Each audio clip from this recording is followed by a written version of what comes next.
So, Andre Ward, not that great in terms of entertainment for watching, but as a fighter, really clever, and teaches us many useful things, particularly for self-defense, that we can take away. And the reason why he's not so interesting to watch is the reason why he's so valuable.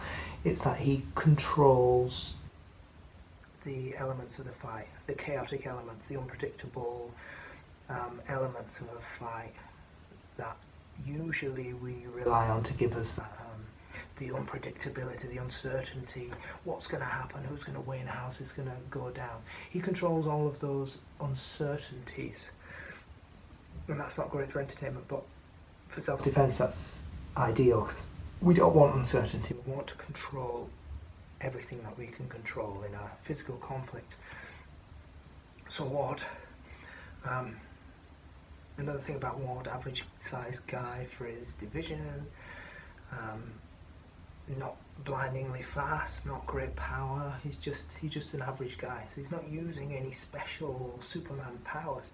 It's all in there, and it's all in his simplicity, his excellence, his dedication to his craft. But what Ward does really well is he controls that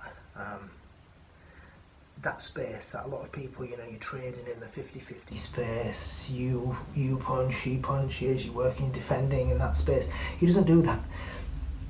He crashes that space most of the time. So he'll work off the jab, he'll paw, he'll keep that distance, that 50-50 distance, that space, that fighting range. He'll control it. He won't let you in it, and if you get in it, or if he goes into it, he's crashing it. So he'll often crash with the jab. He'll slip that lead jab, he'll get underneath, he'll throw the jab up, and he'll crush that distance really quickly.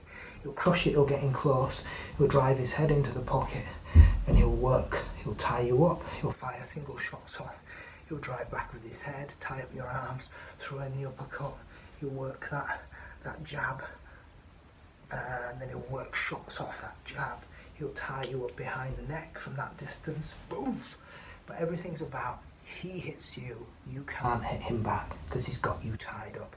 He's crushed your distance and your range so you can't fire back. He'll punch off the clinch in the same way, so you clinched up, no one can throw, and as the referee splits, he'll throw off the separation.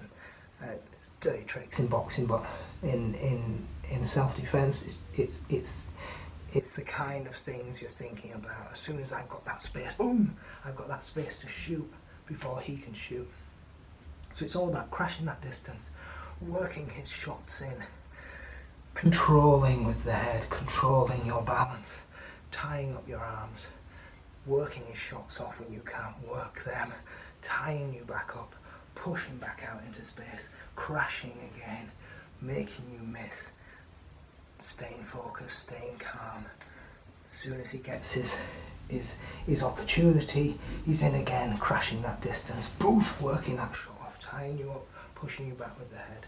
This is how it works, and it's not particularly entertaining to watch, but it's a method that wins fights, controls fights.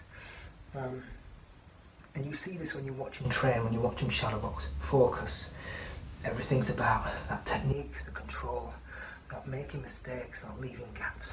Everything's simple, he doesn't throw complex combinations or anything. Mostly it's that jab that's doing that work for him. As he crushes that distance, slips inside that lead hand of his opponent into that space, that blind spot, using his head, getting around, boom, boom. And I've talked about him a lot in various videos, but controlling the uncertainty, controlling the chaos is what Andre Ward does really well, and that's what makes him, you know, such a special fighter to study. So take a look at what he does.